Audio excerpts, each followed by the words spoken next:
बालक को माँ से कोई बात मनवानी है तो बालक उसको पता होता है कि पूरे दिन में माँ कौन सी स्थिति में आती है, तब वो कुछ भी बोलेगा तो मान जाएगी। होता है कि नहीं?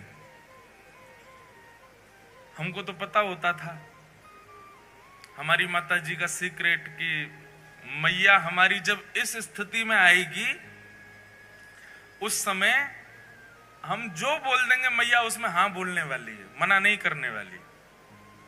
तो पूरे दिन प्रतीक्षा करते थे हम, हमारी बहनें सब उसी की प्रतीक्षा करते थे, मैया उस स्थिति में। अब वो स्थिति नहीं बताऊंगा कौन सी थी, पर उस स्थिति की हम सब प्रतीक्षा करते थे कि माँ उस स्थिति में आए तो हम सब जाके बोले माँ कल हमको घूमने जाना है, कल हमको पिक्चर देखनी है, कल हमको ऐसा करना है, या फिर कल हमको स्कूल नहीं जाना, कल ट्यूशन नहीं पढ़ना, नानी के घर जाना, आदि आदि जो भी बात, नए कपड़े खरीदने, मेला में घूमने जाना, झूला में झूलने जाना। तो माँ की उस स्थिति का प्रतीक्षा करते थे, वो टाइम आवे जब माँ इस तरीके की होगी तब उनसे पूछेंगे तो हाँ ही करेंगे। ऐसे बंधुओं भगवान श्री कृष्ण के अनेक रूप हैं, लेकिन जगन्नाथ महाप्रभु जो हैं ये प्रेम विगलित स्वरूप है। ठाकुर जी श्री जगन्नाथ रूप में व्यस्त हैं। किसमें व्यस्त हैं? ब्रजवासी और किशोरी जी की याद में व्यस्त हैं। इसीलिए प्रेम विगलित ठाकुर जी हैं, पिघल रहे हैं उस समय श्री जगन्नाथ जी। इतनी याद आ रही है ब्रजवासियों की कि दोनों भुजाएं खड़ी करके और बस एक टक अपलक नेत्रों से सामने निहारते रहते हैं कि इतने वैष्णवों में कोई ब्रजवासी मुझे दिख जाए। आपको एक बात कहें बंधुओं, जगन्नाथपुरी जाओ, निश्चित जाया करो, पर कभी अवसर मिले ना किसी ब्रजवासी को संग लेकर के जाना और ब्रजवासी के संग श्री जगन्नाथ जी का दर्शन करना, तो निश्चित है कि हजारों की भीड़न में जगन्नाथ जी आपको जरूर देख लेंगे, वह ब्रजवासी के बहाने, क्योंकि ब्रजवासी को देखने के लिए ही वो खड़े। अब तो नियम बदल गए मंदिर के, पर मैंने महाप्रभु जगन्नाथ जी को अंक में भरा है, गले से लगाया है। पहले के प्राचीन काल, बहुत ज्यादा पुरानी बात भी नहीं है, पर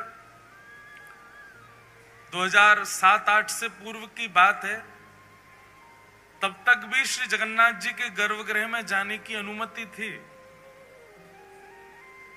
कई बार तो भीड़ होती तो गर्भगृह में ही ब्रह्म वेदी के पास से ही घुमा करके बाहर कर देते थे। कई बार भीड़ नहीं होती थी तो चढ़ा करके जगन्नाथ जी के गले से लगा देते थे। हमने एक बार ठाकुर जी को अंक में भरा है, आते तो नहीं है, खूब विशाल है, मैं भी छोटा ही था, बस एक बार ऐसे हृदय से लगाने का अवसर मिला था।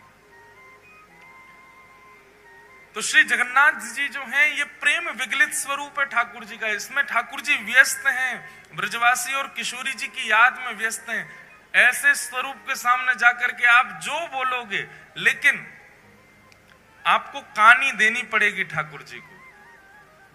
कानी देने का मतलब क्या है? एक वचन देना पड़ेगा श्री जगन्नाथ जी। बहुत ध्यान से सुनना। हे नाथ, हमारे जीवन में ये आर्त है, हे नाथ हमारे जीवन में ये विपत्ति है, हे नाथ हमारे जीवन में ये संकट है, ये काम बन नहीं रहा, आदि सब जगन्नाथ भगवान से कह दो।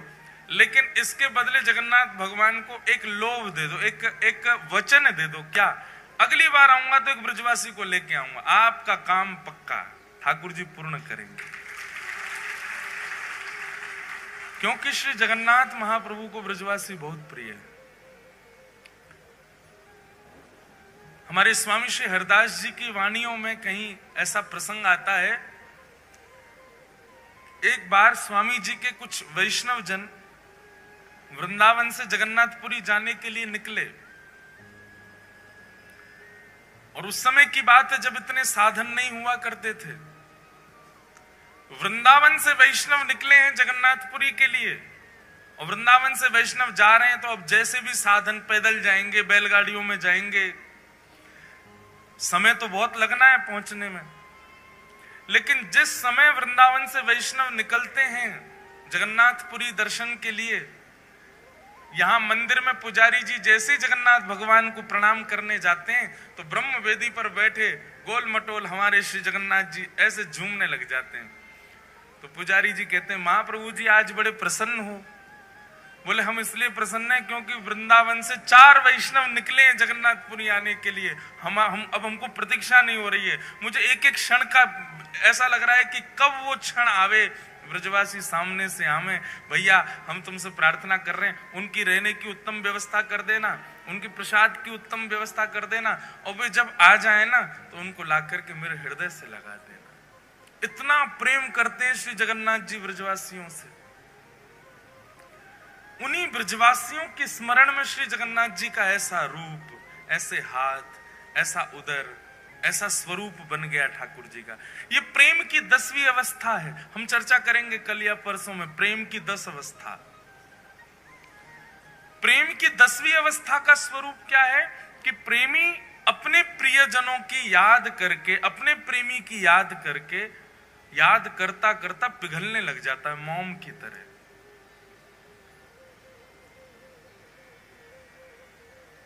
श्री जगन्नाथ महाप्रभु ब्रजवासियों की याद में पिघल गए। किशोरी जी के स्मरण में, ये किशोरी जी के विरह का स्वरूप है श्री जगन्नाथ जी का। हमारे प्यारे गिरधर लाल जी साल में एक बार श्री जगन्नाथ जी का रूप धारण करते हैं रथ यात्रा वाले दिन। और मैंने कई बार कथाओं में बताया भी है कि हमारे प्यारे गिरधर लाल जी जगन्नाथ भगवान का रूप तब तक धारण करते ही नहीं है जब तक उनको कोई विरह का पद ना सुनाओ। किशोरी जी के विरह का कोई भी भाव सुना दें ठाकुर जी को, तुरंत ठाकुर जी जगन्नाथ बन जाते हैं। प्रेम धन स्वरूप है जगन्नाथ, रस धन स्वरूप है जगन्नाथ, आनंद धन स्वरूप है जगन्नाथ, और महाप्रभु स्वरूप है जगन्नाथ। तो ऐसे जगन्नाथ जी भगवान श्री कृष्ण के अनेक रूप हैं, पर उन रूपों के सन्मुख जाकर के आप अपनी जिज्ञासा प्रकट करो। पूर्ण होगी नहीं होगी कुछ गारंटी नहीं है, पर जगन्नाथ जी से आप जो चाहो वो अपना पूर्ण करवा सकते हो। बस शर्त इतना, बदले में एक ब्रजवासी से मिलवाना पड़ेगा श्री जगन्नाथ जी को।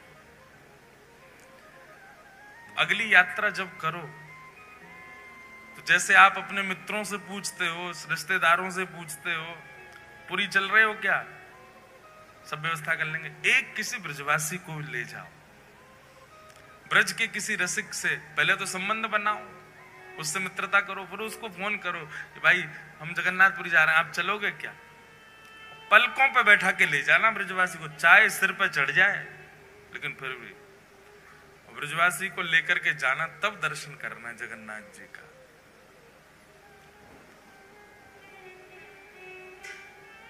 बड़ो प्यारो लाल है, बड़ो प्यारो ठाकुर है श्री जगन्नाथ। कितनी बात कहूं, मैं तो यही विचार कर रहा हूं शुरू कहां से करूं, कहां से बताऊं, उनके रूप का वर्णन करूं, उनके स्वभाव का वर्णन करूं, उनके गुण का वर्णन करूं, किस भाव का वर्णन करूं। सब में रस ही रस है श्री जगन्नाथ जी के।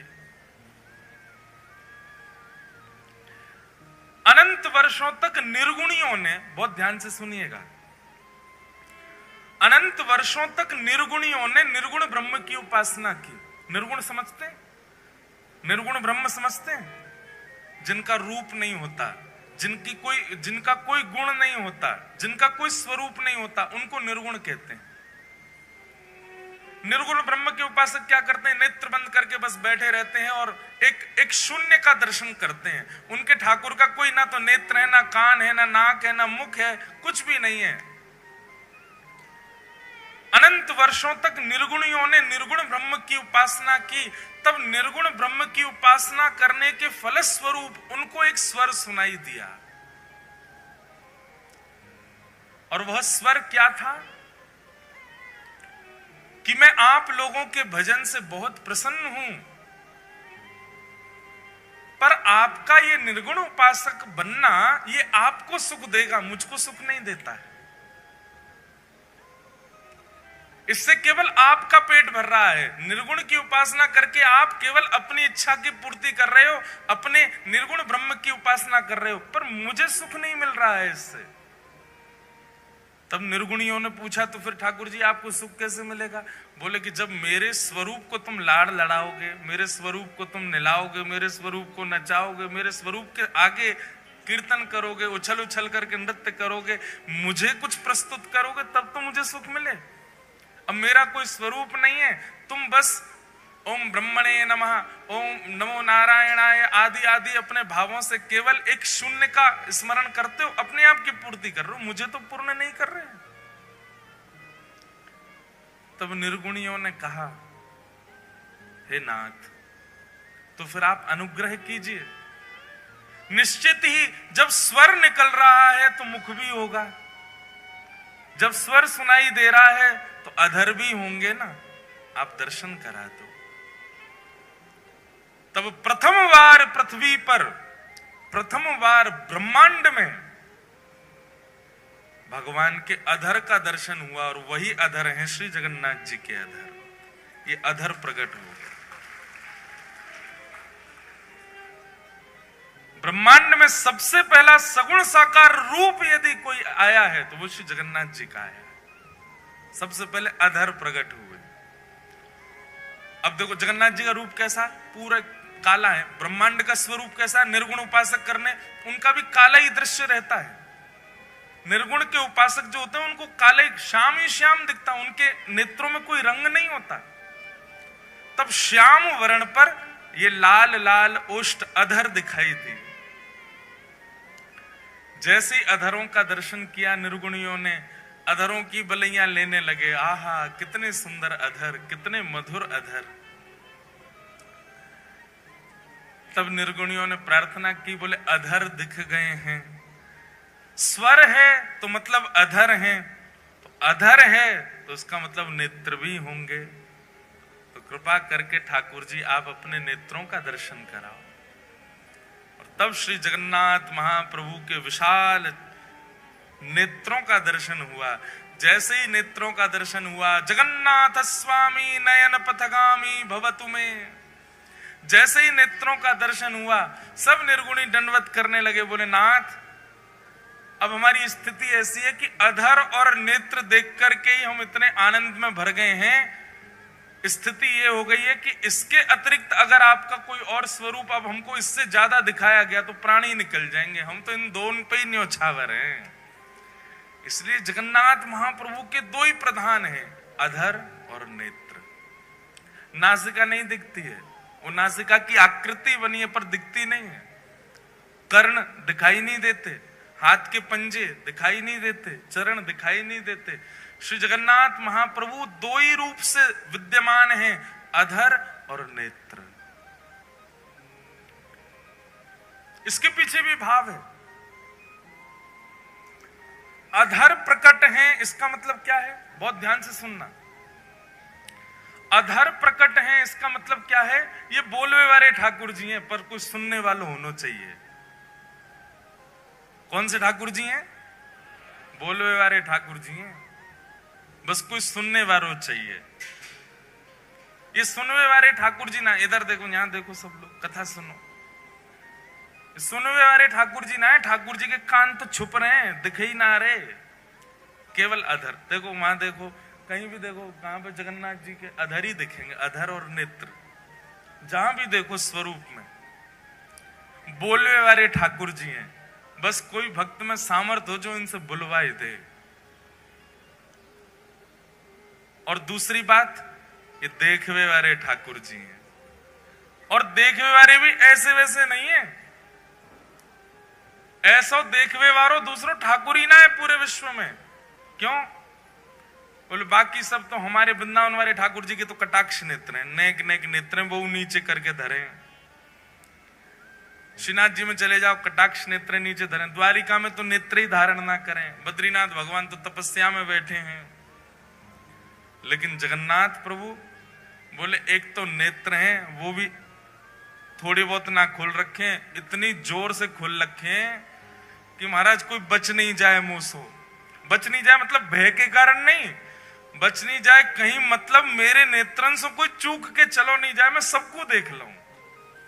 और इतने में भी इनका बस नहीं चला, तो फिर कहा किया, बोले अपलक हो गए। पलक ही नहीं बनवाई महाराज अपनी, कहीं श्रम होने के कारण मुंह को पलक झपकनी ना पड़ जाए, वास्तव में कोई वैष्णव सामने और मैं वाह को नहीं देख पायो तो। इसलिए अपलक नेत्र है, विशाल नेत्र है, सबको देखते हैं। एक बात आप बिल्कुल लिख लीजिएगा, जगन्नाथ भगवान के दर्शन की प्रधानता कम है, जगन्नाथ मंदिर में जाके स्वयं को दिखावे की प्रधानता है कि ठाकुर जी हमको देख लो।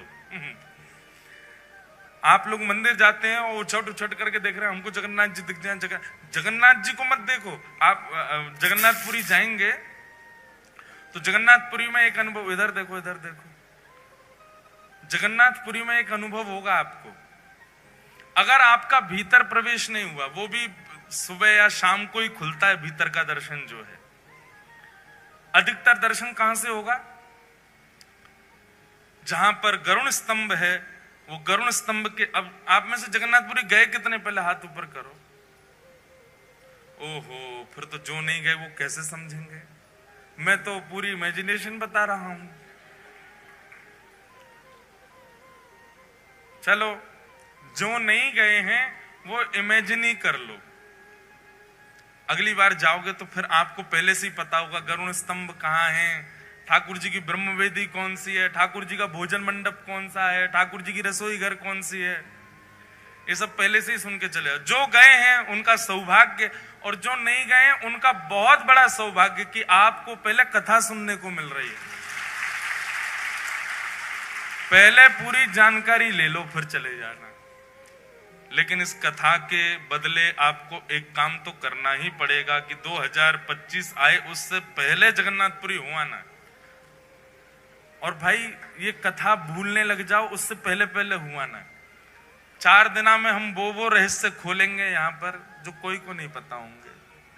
तो इसलिए जितने लोग यहाँ बैठे हो, छुट्टी ढूंढो, जल्दी जाओ जगन्नाथपुरी होके आओ। तो जो लोग गए हैं वो लोग तो सब समझ जाएंगे, जो नहीं गए वो इमेजिन करो। तो जैसे आप मंदिर में जाते हैं तो अब मंदिर का तो बहुत बड़ा रूप है, एक एक चीज बताएंगे हम। सिड्डियों का क्या भाव है, मुख्य द्वार कौन सा है, उत्तर द्वार, दक्षिण द्वार, पश्चिम, सबके भाव हैं और अपने अपने भाव हैं। जैसे जैसे सामर्थ्य ठाकुर जी देंगे बताएंगे। पर जब आप मुख्य मंदिर में प्रवेश करेंगे जहां श्री जगन्नाथ जी विराजते हैं, तो जहां से अमूमन दर्शन सबको किया जाता है वहां से भी जगन्नाथ जी इतनी दूर होते हैं कि ऐसे 3 हॉल, सबसे पीछे वाली मैया से मुझ तक जितनी दूरी है इतने 3 हॉल भीतर, और लंबे 4 हॉल समझ लो, इतने भीतर बैठे श्री जगन्नाथ जी, वहां से दिखेंगे आपको। जगन्नाथपुरी में प्रत्यक्ष दर्शन केवल सुभद्रा जी का होता है, स्पष्ट दर्शन होगा आपको। बीच में बैठी है सुभद्रा जी। तो द्वार है तो बहुत विशाल, लेकिन दूरी इतनी होती है कि जब आप भीतर प्रवेश करोगे तो इतने तो आपको बलराम जी दिखेंगे। बलराम जी सबसे पहले घुसते ही आपको बलराम जी दिखेंगे इतने। फिर बलराम जी के बाम अंग में बैठी हैं सुभद्रा जी पूरी दिखेंगी। और जिनके दर्शन के काज पूरी दुनिया गई है जगन्नाथ जी, वो इतने भी नहीं दिखते, इतने दिखते हैं, बस इतने ही दिखते हैं, आधी सी आंख दिखे उनकी। पूरी दुनिया आप देखेंगे जगन्नाथपुरी में, सारी भीड़ कहां होती है? वहां कोने में। सबकी दृष्टि ऐसी है, बोले वहां कोने में देखो जगन्नाथ जी दिख रहे होंगे। वो जगन्नाथ जी कितने दिखते हैं? कितनों कोने में घिस लो, इतने ही दिखते हैं, उससे ज्यादा नहीं दिखते। इसका मतलब क्या है? जगन्नाथपुरी में श्री जगन्नाथ जी को देखवे के काजे उमड़ो मत। जगन्नाथ जी कह रहे हैं हमने सबको देखवे के काजे, सुभद्रा जी बीच में बैठा रही हैं, बस तुम खुद को दिखा दो कि तुम आए हो। और तुम मुझे देख पाओ नहीं देख पाओ बिल्कुल चिंतित मत हो, पर मेरी दृष्टि तुमको देखे ही लेगी। इतने बड़े बड़े नयन महाराज बना के काय को खड़े हैं हम, ये अपलक नेत्रन से काय को खड़े हैं? ताकि तुम मुझे दिख जाओ। अच्छा, श्री जगन्नाथ जी के नेत्र विशाल क्यों है? क्योंकि वो सबको देखते हैं। और ये 2 ही प्रधानता है श्री जगन्नाथ जी के रूप में, अधर और नेत्र। बाकी सब जगह हमारे वृंदावन में राधा रमण जी सब जगह प्रधानता बांकी अदा है, हाथ ऐसे हैं, पाम त्रिभंग लली हैं, मुकुट ऐसा है, जगन्नाथ जी की दो ही प्रधानता है, नेत्र और अधर।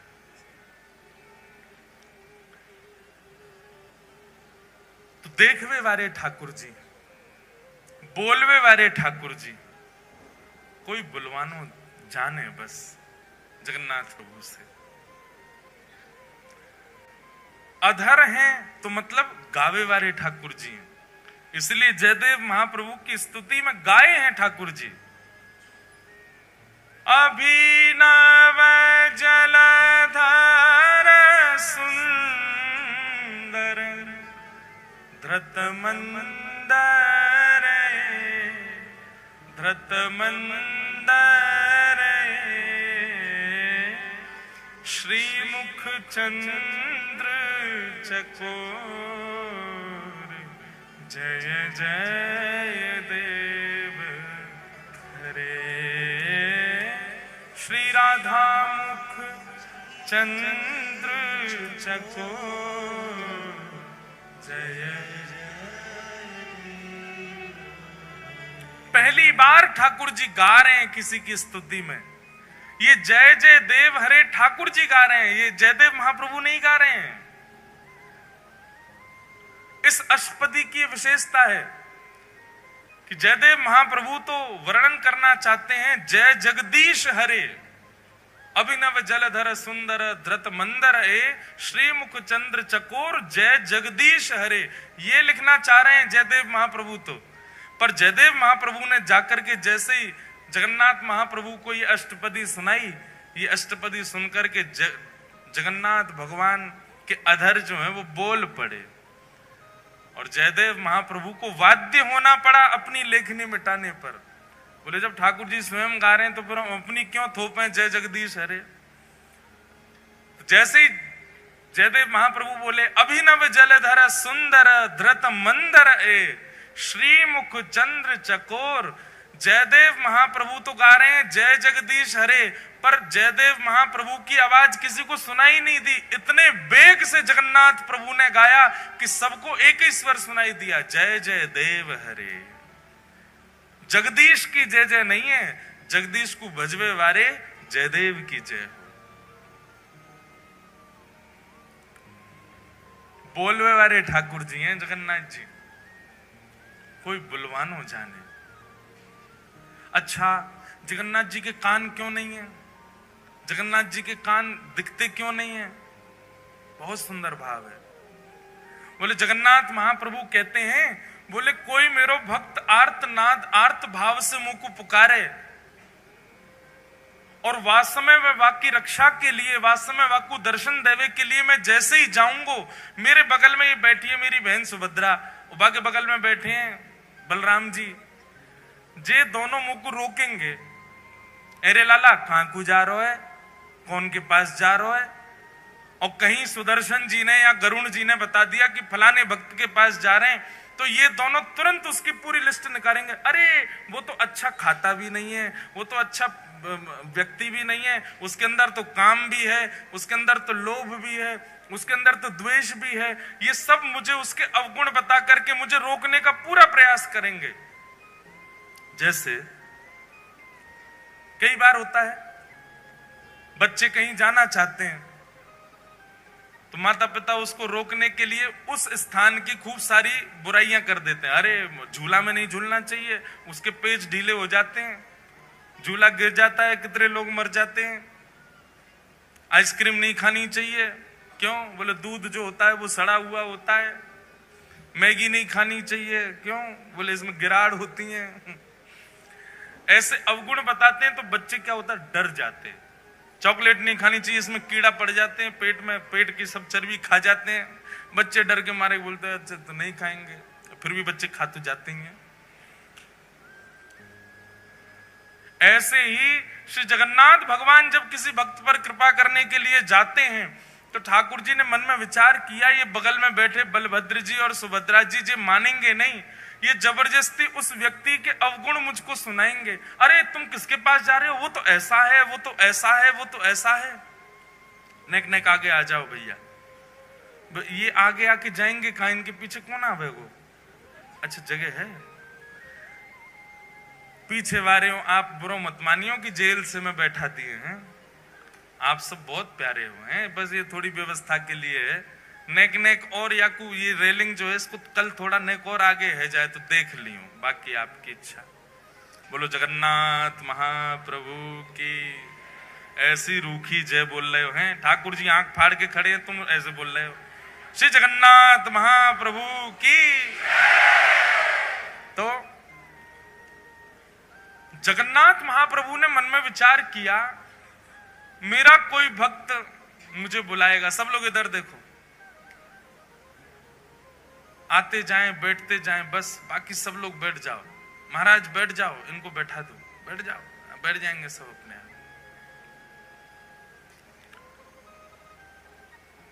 तो ठाकुर जी ने मन में विचार किया, बोले मैं भक्त पर कृपा करने जाऊंगा, जे बलभद्र सुभद्रा जे मानेंगे नहीं, उसके अवगुण मुझको बताएंगे। लेकिन एक दिन जगन्नाथ भगवान ने क्या किया, जैसे ही किसी भक्त पर कृपा करने जा रहे थे तो बलभद्र सुभद्रा ने पूछा कहां जा रहे हो।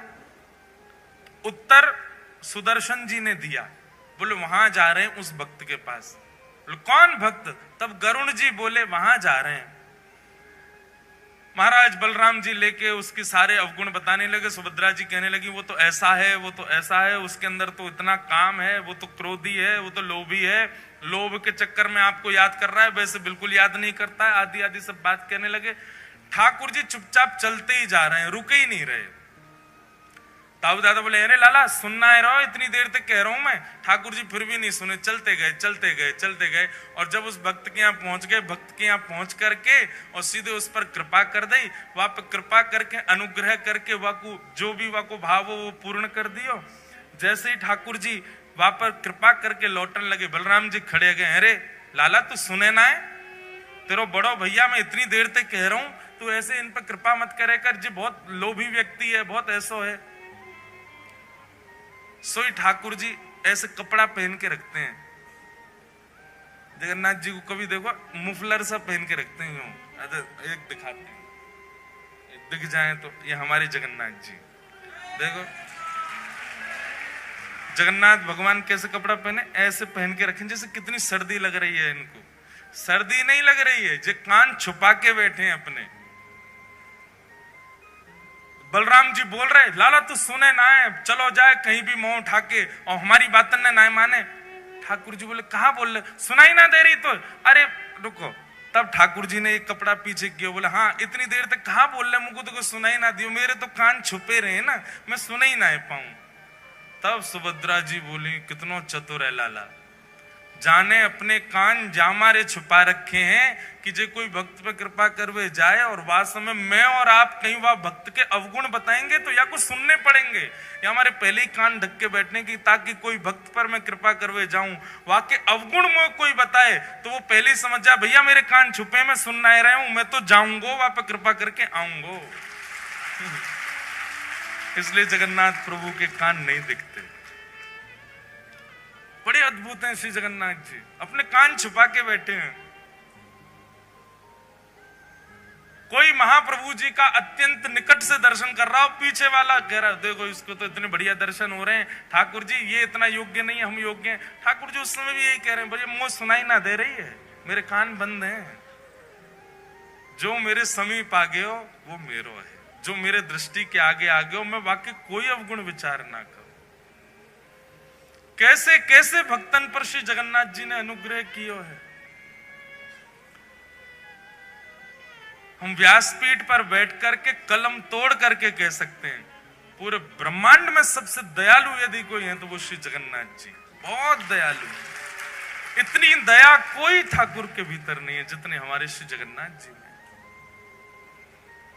आप लोग कहेंगे आप तो व्यास हो, व्यासन को एक ही काम है जाकी कथा करें वही के पक्ष में चले जाएं, ऐसी बात नहीं है। हम चाहे कितनी कथा करें, हम गिरधर लाल जी के उपासक हैं, उनके कान पे पट्टा बांध के आया हूं, कहीं सुन नहीं ले। सुन ले तो कहा है, एक ही तो है, कोई अलग थोड़े है। वही राधा रमण है, वही श्रीनाथ जी हैं, वही जगन्नाथ हैं। सबसे बड़े कृपालु ठाकुर यदि पूरे विश्व में यदि कोई है तो श्री जगन्नाथ जी। इतने दया में भरे हैं, इतने अवगुण शून्य दृष्टि है श्री जगन्नाथ जी की। कितना भी बड़ा कोई व्यक्ति, कितना भी अभागा क्यों ना आ जाए, ठाकुर जी उसमें भी दोष नहीं देखते। ऐसे महाप्रभु जगन्नाथ। श्रीमद् भागवत जी में जगन्नाथ शब्द का सबसे पहले उच्चारण किसने किया? जगन्नाथ जी कलयुग के नहीं है, जगन्नाथ जी द्वापर के नहीं है, जगन्नाथ जी त्रेता के भी नहीं है, जगन्नाथ जी अनंत है। मैंने वर्णन किया ना कि सगुण साकार रूप में सबसे पहले किसी को दर्शन अगर किसी भाव का हुआ तो जगन्नाथ जी का हुआ। सगुण रूप के ही हम सब उपासक हैं, हम सब के अलग अलग रूप के ठाकुर हैं, पर इन सगुण रूपों में सबसे पहले दिखने वाले जो ठाकुर जी सगुण रूप से जो दिखे हैं साधकों को, भक्तों को, वो श्री जगन्नाथ जी। आज के नहीं है ठाकुर जी, अनंत काल से हैं। बस इंद्रद्युम्न पर कृपा करने के लिए और कलयुग के वैष्णवों पर अनंत कृपा करने के लिए वही जगन्नाथ भगवान एक रूप में प्रकट हो गए। ठाकुर जी तो अनंत हैं श्री जगन्नाथ जी। तो मैं निवेदन कर रहा था, भागवत जी में सबसे पहले जगन्नाथ शब्द का उच्चारण किसने किया? श्रीमद् भागवत जी में सबसे पहले जगन्नाथ शब्द का उच्चारण किया है परीक्षित की माता जी ने। क्या नाम है उनका? उत्तरा। उत्तरा ने सबसे पहले भागवत जी में जगन्नाथ नाम का उच्चारण किया है। कब किया? आप लोगों ने भागवत जी कथा सुनी होगी, तो भागवत जी में जब उत्तरा के गर्भस्थ शिशु को मारने के लिए अश्वत्थामा ने बाण छोड़ दिया, उस समय उत्तरा दौड़ी दौड़ी जाती है। भगवान रथ में बैठकर के द्वारिका को प्रस्थान कर रहे हैं। उस समय उत्तरा गाती है, पाहि पाहि महायोगिन देव देव जगतपते नान्यम तद्भयं पश्ये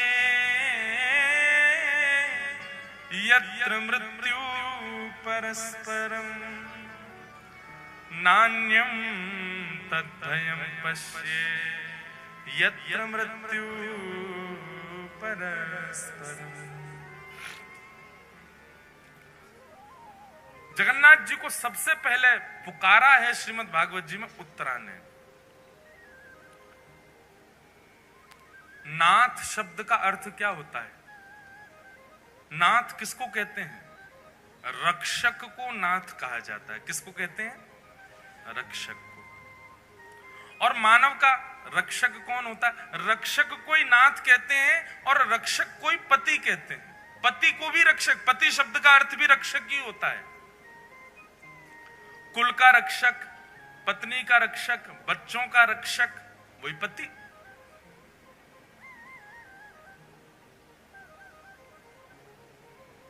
जगन्नाथ और जगतपति शब्द में कोई अंतर नहीं है, एक ही है दोनों। नाथ और पति एक ही बात होती है। भागवत जी में सबसे पहले उत्तरा कहती है, भगवान को सबसे पहला नाम क्या दिया? महायोगिन। बहुत ध्यान से सुनो सब लोग, इधर देखो क्या कहा? महायोगिन।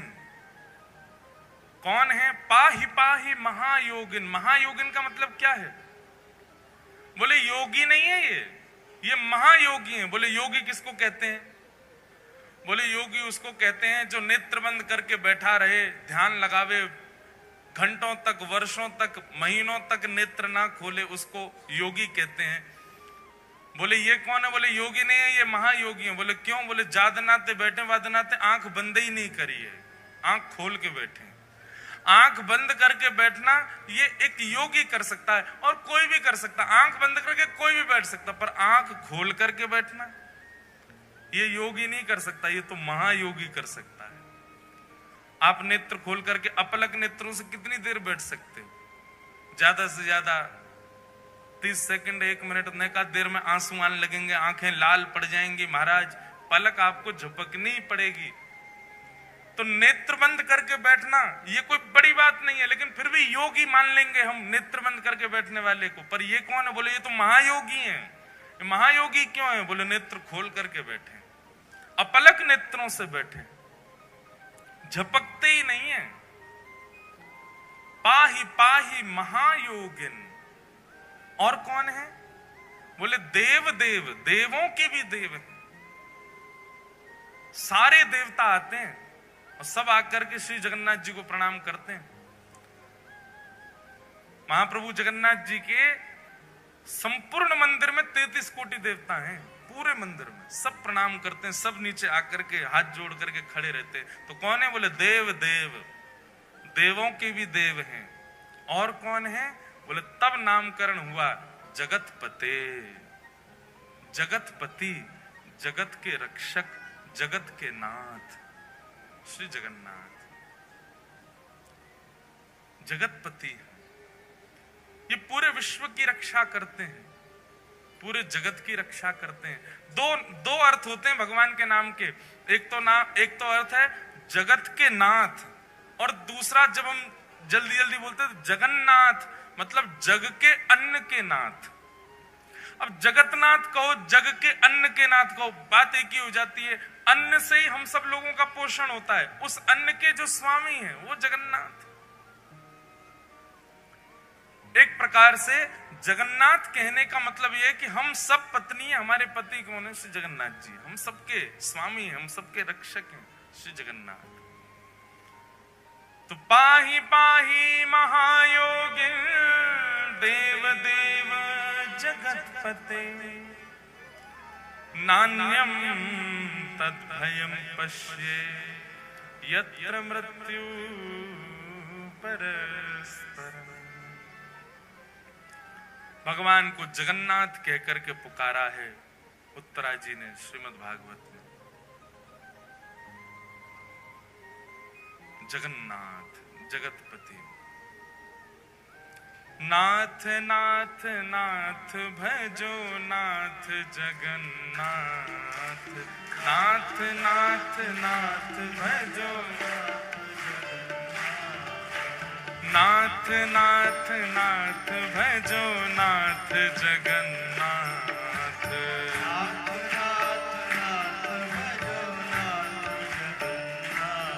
हे नाथ नाथ नाथ भजो नाथ जगन्नाथ।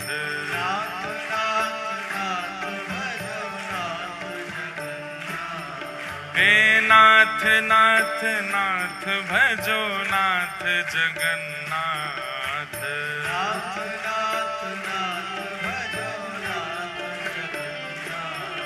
श्री जगन्नाथ महाप्रभु। ऐसे कृपालु श्रीनाथ जगन्नाथ हैं। नाथ मतलब रक्षक, नाथ मतलब स्वामी। अच्छा, जगन्नाथ जी के विषय में एक बहुत विशेष बात सुनो।